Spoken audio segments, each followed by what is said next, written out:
Welcome back to our healthy home. So today I'm going to show you a quick, easy diced green chili. Even though it's usually with Anaheim, we're going to do it with jalapenos, and you don't have to can them if you don't want to.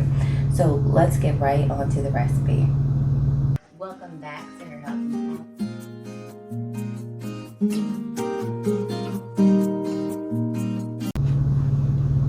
So the first thing you're going to want to do is take the jalapenos. You're going to take off the ends of them, and then you're going to just cut it lengthwise.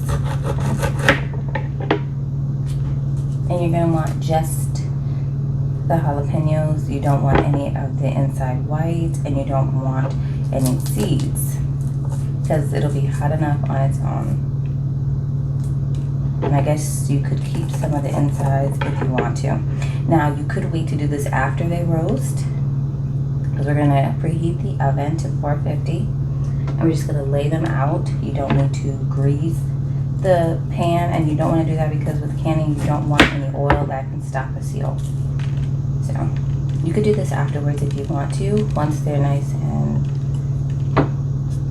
cooled, they would be pretty easy to do, but I'm going to go ahead and do them now so I don't have to do them later.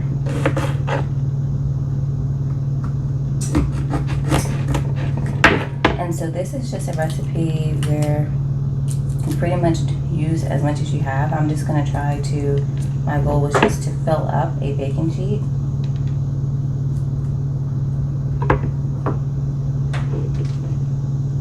And you can do this with gloves, but I'll just wash my hands. I never really use gloves when I'm dealing with jalapenos, so I'm just not going to. Now you could do this with the Anaheims. You would just use about 6 of them. And of course, I'll have the recipe down below for you guys to reference and to do it again on your own. But I want to show you how easy this process is, so it'll give you the confidence to go ahead and try it for yourself. So this is a very easy and a very good beginner canning recipe, and it's not something that you're going to have to watch all day. And it's a small batch recipe, so I have my see, you gotta be careful, that's why you should have gloves. 4-ounce jars.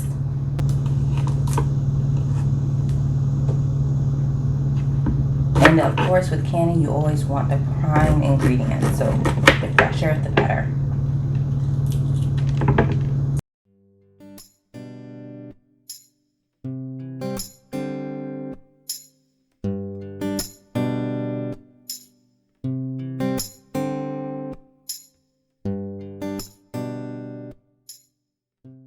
I want to give some tips. So if you're growing your own jalapenos from the garden, a lot of times people think that it has to do with the size. It gets to a certain size and then it's ready. That's not actually true. Now, if you do see it getting like a blacker color or even a red color after that, then that's how you know that it's actually overripe. But what I do is I wait until it's kind of wrinkly, and then I know that it's ready. Because I have picked jalapenos before in the past and they weren't hot, they were more like a bell pepper, and so that's why I recommend that. Now while you're doing this, definitely go ahead and save your seeds. I'm just gonna do that maybe from the biggest best jalapenos, but that depends on if you have a hybrid variety or if you're getting it from the store. You may not know what you'll get, but it's worth a try. It's free seeds. Okay, so we are all done. It looks like I probably could have a few more in the spots. This is about 20 jalapenos, but it depends on how big your baking tray is. This is a stainless steel one if you're wondering. So we're going to go ahead and put these in the oven. We're going to get the water in the canner, get the jars ready, do all of that. So let's go. So this is what it looks like right now. We have our canner. It's not on, but I just have it ready with water so that I can get it up to temperature when I'm doing the jars. I have water going on high, and then I have a bowl. So once the peppers come out, I'm going to put them into that bowl. I'm going to cover them, and that's just so that they get moist so we can take the skins off before we dice them up. So it's still another step